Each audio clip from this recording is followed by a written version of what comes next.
Hi everyone, this is Karma with Onward Studios. In this video, we're going to look at adding a border to your image. There are several different ways to do this. We're going to look at the simplest way to do this, and then we're going to look at some other options as well.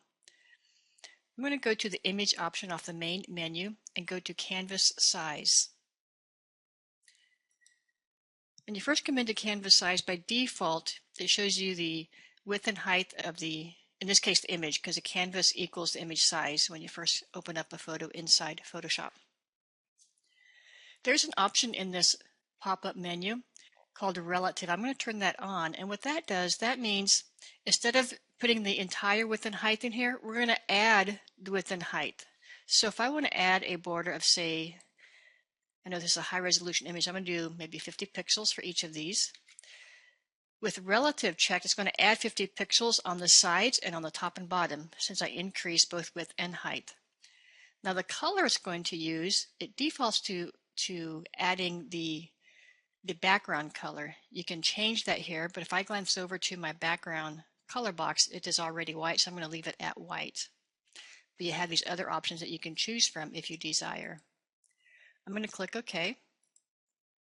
It expands my canvas, so it's kind of like this, your image sits on a canvas which defaults to being the same size, so you never really notice it.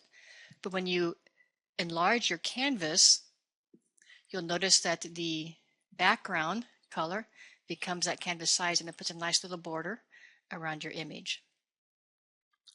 Let's look at a couple other ways to do the same thing. I'm going to Control Z that back out of there.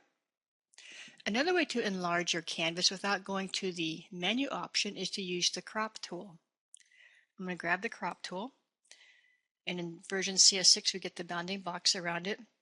I'm going to hold down the Alt key and go and grab one of the handles, corner handles of this bounding box, and just drag it out, and because I have the Alt key held down, it adds the same width all the way around the image. So basically what we did there is we expanded the canvas size. We're still in the crop tool mode, so I'm going to click on this checkbox to accept it, or you can hit enter. And now you can see our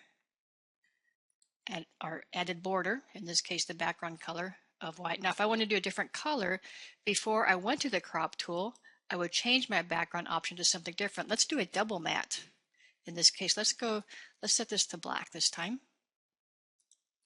Now if we go back to our crop tool and do the same steps as before, hold down hold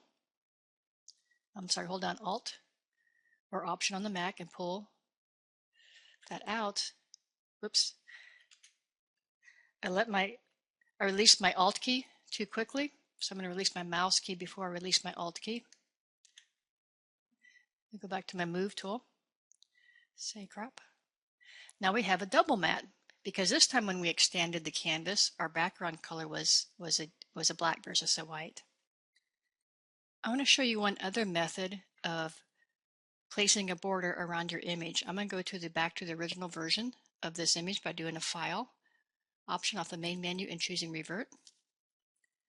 Another way to add a border to your image, another simple way of doing it, is adding a stroke around the image.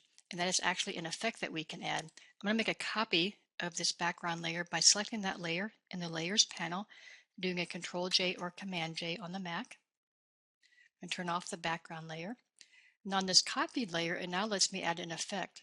Now just FYI, my Layers panel, I have moved my Layers panel up. Usually the Layers panel is down here in the bottom right, but just so you can see this drop-down menu that I'm going to use here shortly, I have moved the Layers panel by grabbing the tab of the Layers panel and just moving it up right underneath the Color and Swatches panel group. All right, let's add a stroke around this image by selecting the effects icon at the bottom of the Layers panel and choosing Stroke. This opens up a dialog box. You can choose the stroke size.